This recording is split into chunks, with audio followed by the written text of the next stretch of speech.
Kljuboj strahu, fokus na pozitiven izhod. Ste kdaj razmišljali ali pa si dovolili razmišljati na sledeč način? V strahu sem zaradi tega ali onega dogodka, zaradi morebitnega srečanja s to ali ono osebo, karkoli pač. Strah me je v tem trenutku in jaz se odločim, zavestno se odločim kljubovati strahu tako, da ga odvržem, zavržem. Na nek način se zboksam z njim in mu ne dovolim, da ob tokratni situaciji, ob tokratnem srečanju, da vpliva name. Ste se kdaj vprašali ali pa si se vprašala, kaj mi prinaša sploh, a je možen tak trenutek brez skrbi, kaj mi vse nosi? Morda pa niti niste razmišljali, da je kaj takega možno. Zakaj? Zato, ker smo navajeni po večini hoditi kar po istih poteh, padati v iste luknje, se bati istih ljudi, situacij in dogodkov. In zato je res dobro, da v trenutku, ko začutite, da vas je prevzel strah, si rečeš: bom se odločil tokrat delovati drugače. Kaj se mi lahko zgodi, če me ne bo strah?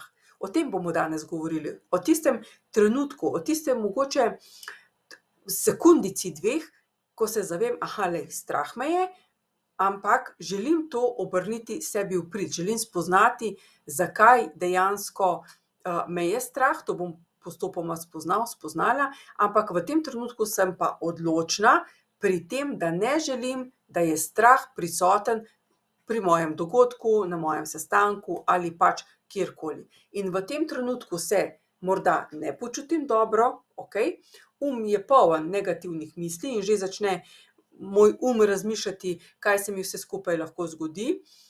Razum se počasi tako in tako izgublja, ker strah prevzema, nimamo nelogičnega možnega načina razmišljanja, ne moremo biti srečni, ampak se v tistem trenutku, ko nas je strah, dejansko vsa energija gre v roki in nogi in smo pripravljeni samo na beg ali pa na boj, a ne. Telo nam začne kot nek shutdown delati, v bistvu se zapira, se počasi ugaša, roke so nam lahko potne, srčni utrip se lahko poviša, lahko imamo suha usta, a ne, ker se nas že kar konkretno začne lotevati ta strah in zavedamo se, da drvimo k zelo znani cesti, na kateri pa veš, da ne veljajo klasična pravila, ampak si dejansko se nahajaš kot v nekem tunelu in cesta je spolzka, ti pa nimaš prav nobene kontrole in greš direkt tja, na tisto pot, kamor si že večkrat šel oziroma šla. In kaj lahko narediš? Ustavi to. Evo, jaz sem dala te mucke, kateri nas bodo spremljali skozi celotno prezentacijo, kot nekaj krmača, ki je radoveden, ker v ozadju vsega tega je tvoja radovednost. Da vidiš, kaj vse se mi lahko zgodi oziroma česa vsega sem lahko deležna, če se odprem drugačnega načina razmišljanja pri tej situaciji, pri tem dogodku oziroma da kljubujem strahu. Zato ustavi to na način, da se v tem trenutku odločiš, da ne boš dovolila iti s tem strahom v to situacijo, pač karkoli ta situacija tebi predstavlja. In ker so mucki radovedni, smo tudi mi radovedni. To pomeni, iz občutka radovednosti, iz občutka opazovalca in ne več kot žrtve, ki se nahaja na tej cesti, ampak iz radovednosti in svojo svobodno voljo se odločam, da za ta trenutek, v bistvu ta sestanek, ta razgovor, ki me čaka, to opravilo, ta dogodek, karkoli to v tem trenutku zate je, bom preživela brez strahu in negativnih misli. Kot da bi dala neko zavezo sebi, kot da bi podpisal neko deklaracijo, kjer se zavezujem, da bom poskušal delovati brez strahu, ravno zato, da vidim, kaj mi tako obnašanje prinaša in kaj vse se mi lahko pri tem zgodi. In se vprašam, kaj je najhuje, kar se mi lahko zgodi, če me ni strah? Na nek način enostavno vprašanje, po drugi strani pa morda za nekoga tako čudno. Saj je čudno, ampak se je pa dobro ga postaviti. Kaj se mi lahko zgodi, če me ni strah? In potem imam še enega. Zanima me, kaj se bo zgodilo, ko me ne bo strah, ko ne bom več v krču. Torej, iz radovednosti se vprašam, kaj se mi bo zgodilo, ko me ne bo strah, ko ne bom v krču.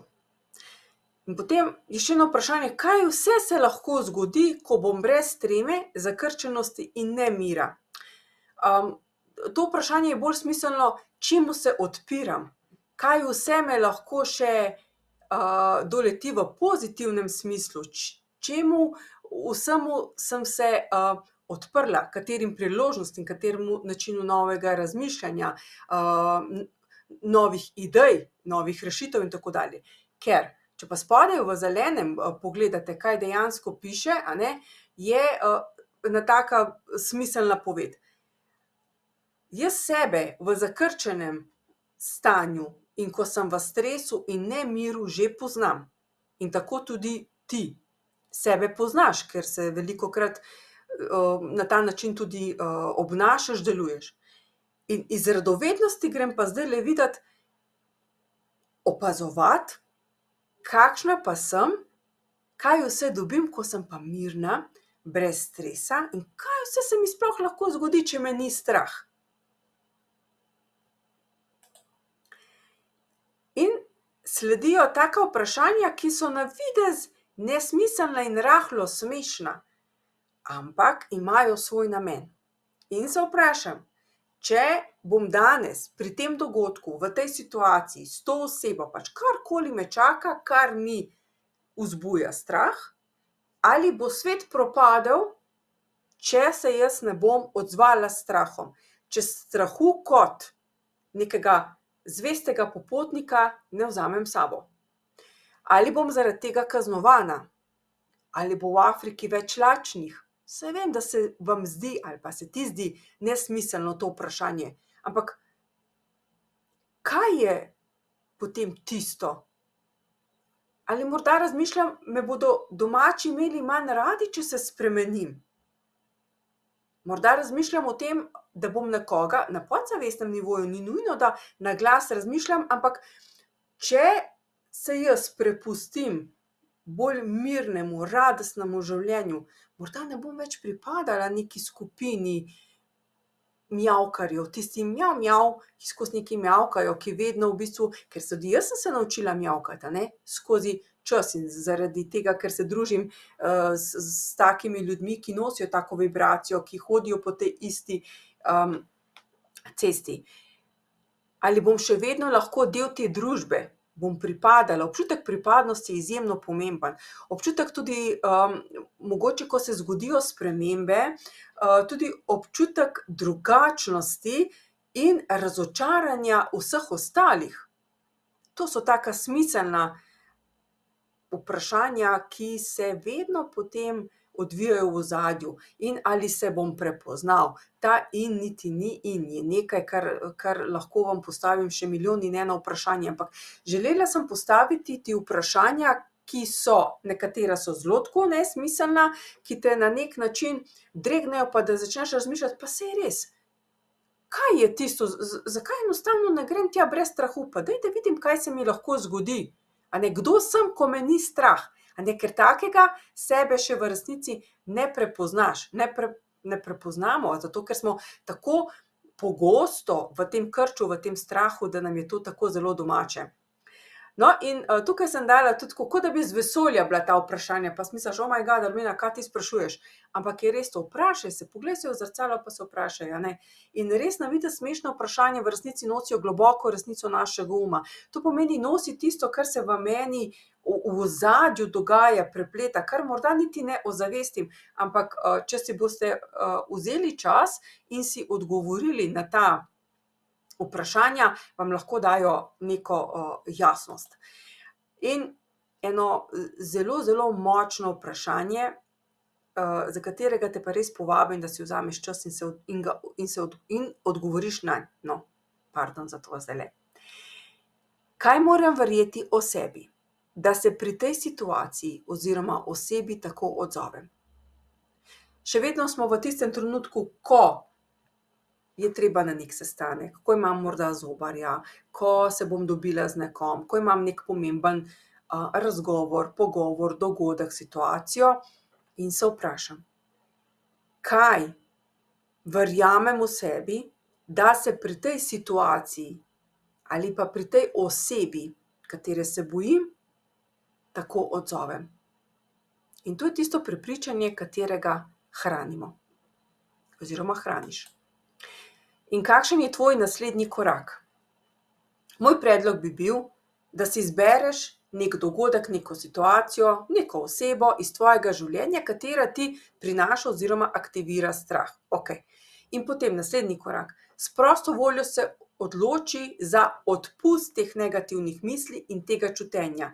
S svojo prosto voljo si reci, ne bom se več pri tem dogodku, pri tej situaciji, grem probat, kako je živeti bolj lahkotno, kako je možno in kaj vse mi ta situacija prinaša, ko me ni strah. In grem tudi pogledat, kdo jaz v resnici sem, ko nisem v krču in v strahu.